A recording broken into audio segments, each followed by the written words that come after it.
السلام علیکم ورحمۃ اللہ وبرکاتہ۔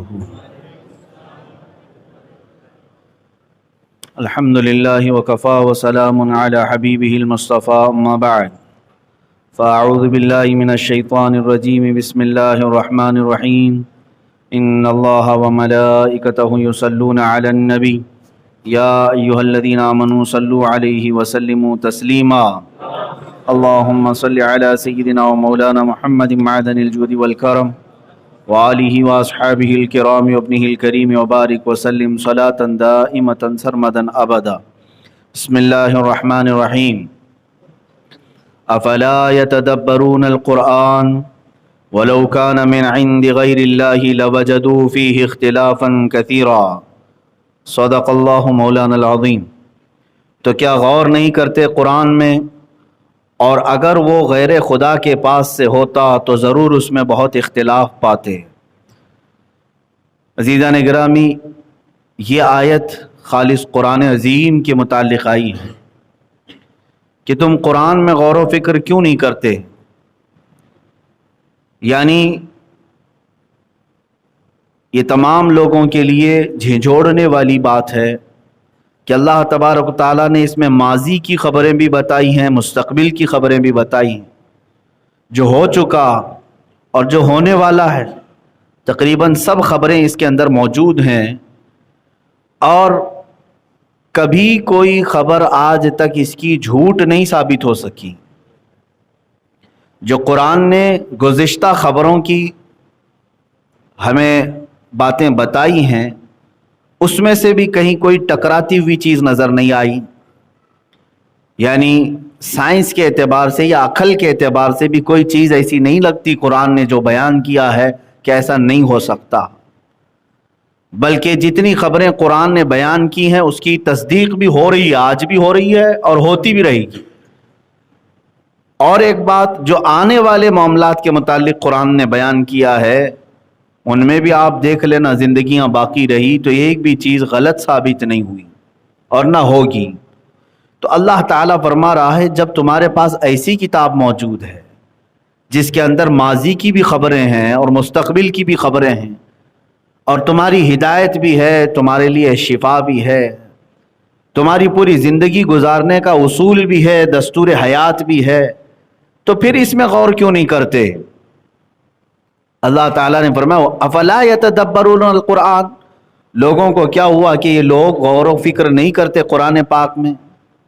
اچھا، اگر تمہیں شک ہے کہ یہ اللہ کی کتاب ہے یا نہیں، اس کے متعلق اللہ رب العزت نے ایسا چیلنج فرما دیا، وَلَوْ كَانَ مِنْ عِنْدِ غَيْرِ اللَّهِ لَوَجَدُوا فِيهِ اخْتِلَافًا كَثِيرًا، اگر یہ اللہ کے علاوہ کسی دوسرے کی کتاب ہوتی تو اس میں تم زبردست اختلاف دیکھتے، یعنی پہلے کچھ اور بیان کیا، بعد میں کچھ اور بول دیا۔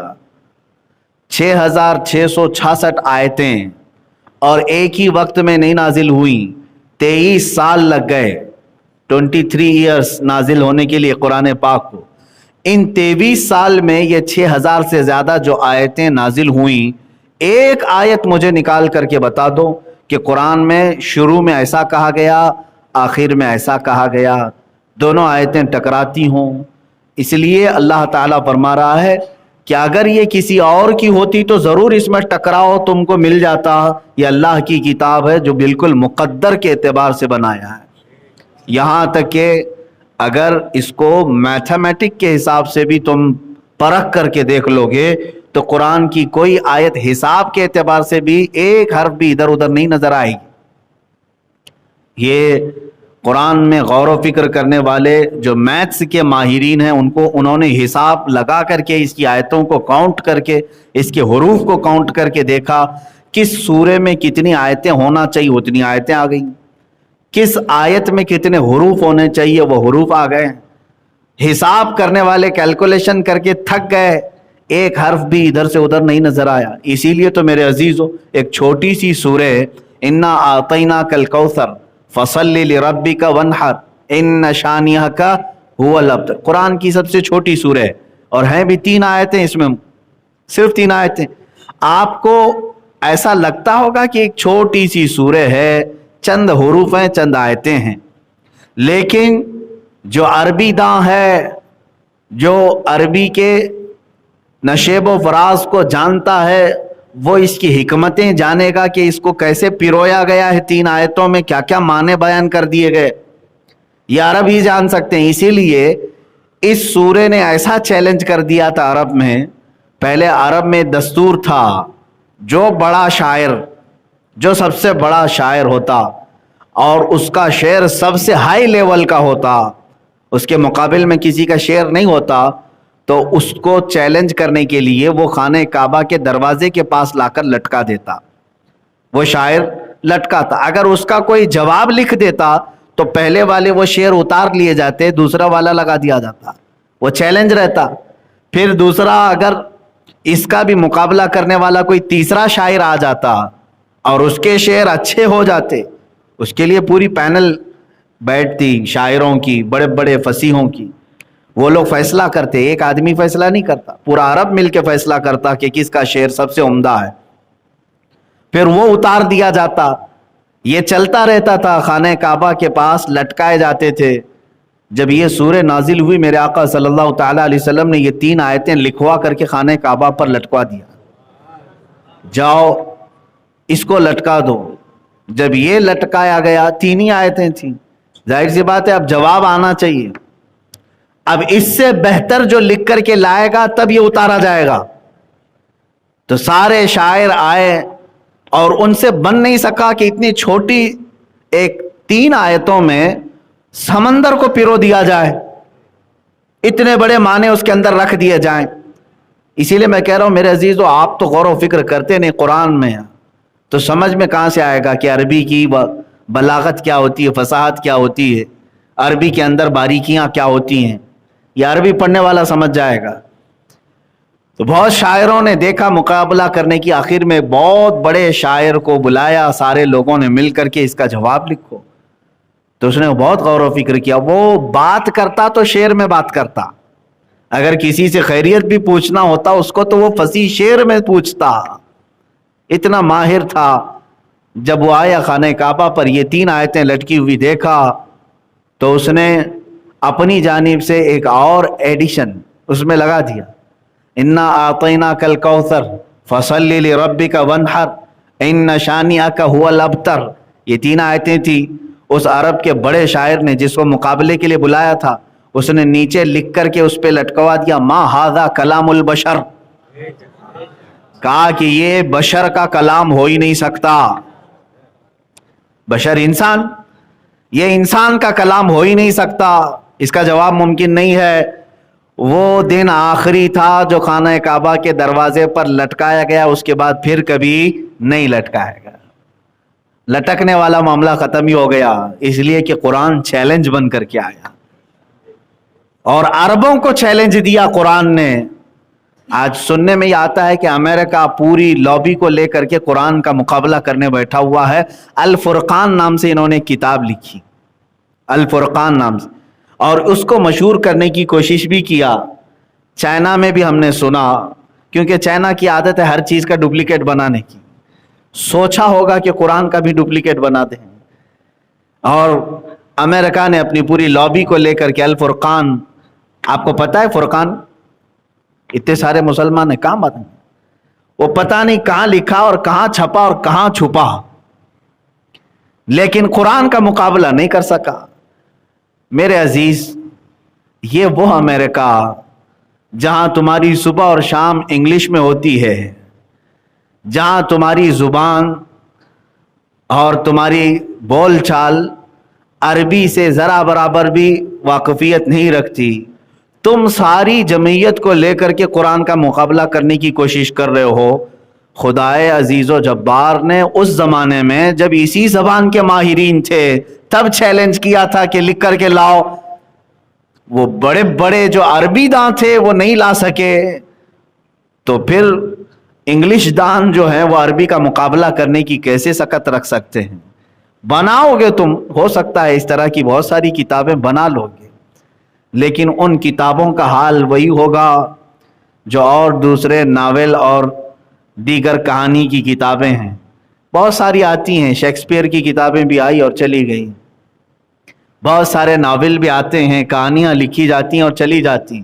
تم کتاب لکھ تو دو گے، لیکن اس کا حفظ کرنے والے کروڑوں حافظوں کو کہاں سے پیدا کرو گے؟ اور اس کی تلاوت میں مزے لینے والے کہاں سے پیدا کرو گے؟ عزیزان گرامی، قرآن صرف یہ دکھنے والے ورق کا ایک گتھا نہیں ہے، اس کے اندر کشش ہے، اس کے اندر کھچاؤ ہے. برسوں سے تم قرآن سنتے آ رہے ہو، کبھی آج تک آ کر کے امام صاحب سے نہیں کہا کچھ دوسرا بھی پڑھو، نماز میں وہی پڑھتے ہو؟ کبھی نہیں کہا ہر نماز میں سورہ فاتحہ ہی پڑھتے ہو؟ آپ سنتے بھی ہیں اور مزہ بھی لیتے ہیں، اس لیے کہ قرآن 14 صدیاں کیا 14,000 سال بھی ہو جائیں پرانا نہیں ہوگا. اس کی جو کشش ہے وہ تم کہاں سے لا سکو گے؟ اس کا جو کھچاؤ ہے وہ کہاں سے لا سکو گے؟ نہیں لا سکو گے. یہ قرآن اللہ کا کلام ہے، اسی لیے اللہ نے فرمایا اگر یہ دوسرے کی طرف سے ہوتا تو تم پھر اس میں بہت زیادہ ٹکراؤ بھی دیکھتے، یہاں کچھ اور بول رہا ہے وہاں کچھ اور بول رہا ہے.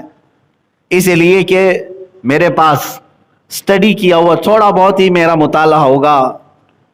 جو ہندوؤں کی کتابیں بھی ہیں، رگ وید ہے، مہابھارت وغیرہ کے سلسلے میں جو چیزیں کتابیں ملتی ہیں، رامائن ہے، گیتا ہے اور بہت ساری کتابیں، ان کتابوں میں خود کئی جگہوں پر اختلاف پایا جاتا ہے.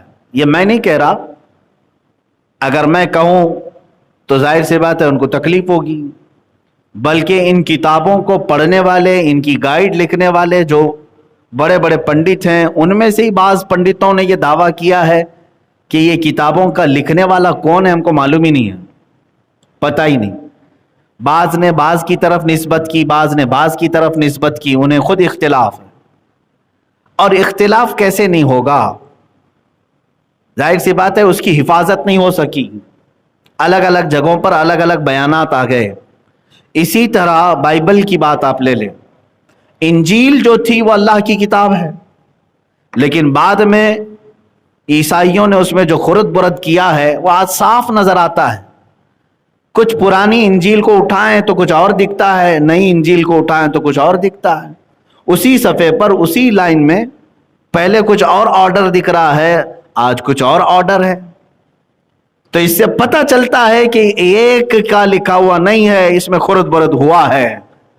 میں چیلنج کرتا ہوں پوری دنیا سے، 14 صدیوں پہلے والا قرآن جو سیدنا عثمان ابن عفان رضی اللہ تعالیٰ عنہ کے ہاتھوں سے لکھا ہوا تھا، صحابی رسول ہیں، داماد رسول ہیں، قرآن خود اپنے کانوں سے سنا ہے رسول کی زبان سے، ان کے ہاتھوں سے ان کے زمانے میں لکھا ہوا قرآن آج بھی موجود ہے، آج بھی موجود ہے. ترکی کے میوزیم میں موجود ہے قرآن. آج کا چھپا ہوا قرآن اور 14 صدیوں پہلے والا قرآن جاؤ ملا کر کے دیکھ لو، ایک آیت کا بھی فرق آ جائے، آیت تو دور کی بات میرے عزیز، ایک حرف کا بھی فرق آ جائے تو میں تمہارا چیلنج ایکسپٹ کرنے کو تیار ہوں. تم ملاؤ گے آج بھی اس 14ویں صدی والے پرانے قرآن کو، تمہیں سمجھ میں آئے گا حرف بحرف وہی ہے. اس لیے کہ قرآن اللہ نے مولویوں کے ہاتھ میں نہیں دے دیا کہ تم حفاظت کرو، اللہ نے قرآن میں فرمایا ہم نے اس کو اتارا، ہم ہی اس کی حفاظت کریں. ہاں، یہ صرف جو ہے ہم لوگوں کے ہاتھ کی بات نہیں ہے کہ قرآن جو ہے مسلمانوں کو دے دیا گیا، علماء کو دے دیا گیا، حافظوں کو دے دیا گیا کہ تم حفاظت کرتے رہو. نہیں، اللہ فرماتا انا نحن نزلنا الذکر وانا لہ لحافظون، ہم نے قرآن کو اتارا اور ہم ہی اس کی حفاظت کریں گے، کوئی کچھ نہیں کر سکے گا. اب قرآن پاک کے متعلق جو اس کی اعجاز ہے، اعجاز کہتے ہیں عاجز کرنے والی چیز. میرے عزیزو، آپ کے پاس، میں بارہا اس بات کو دہراتا بھی رہتا ہوں، آپ کے پاس آپ کی حقانیت کی سب سے بڑی دلیل کیا ہے؟ تم مسلمان ہو، تم مسلمان ہو، اسلام کو آپ فالو کرتے ہیں. اگر کوئی نان مسلم آپ سے پوچھتا ہے جس کا اسلام سے تعلق نہیں، تم مسلمان ہو، اپنے آپ کو حق سمجھتے ہو، کیا دلیل دو گے؟ ظاہر سی بات ہے اس طرح کے ڈیبیٹ بہت سارے ہوتے ہیں اور بڑھتے بھی چلے جاتے ہیں. اگر تم رسول پاک صلی اللہ تعالیٰ علیہ وسلم کی زندگی کو پیش کرتے ہو تو کہے گا یہ کہانیاں ہیں تمہاری بنائی ہوئی، ہم نے تو دیکھا نہیں اور نہ تم نے دیکھا ہے. میرے نبی صلی اللہ تعالیٰ علیہ وسلم نے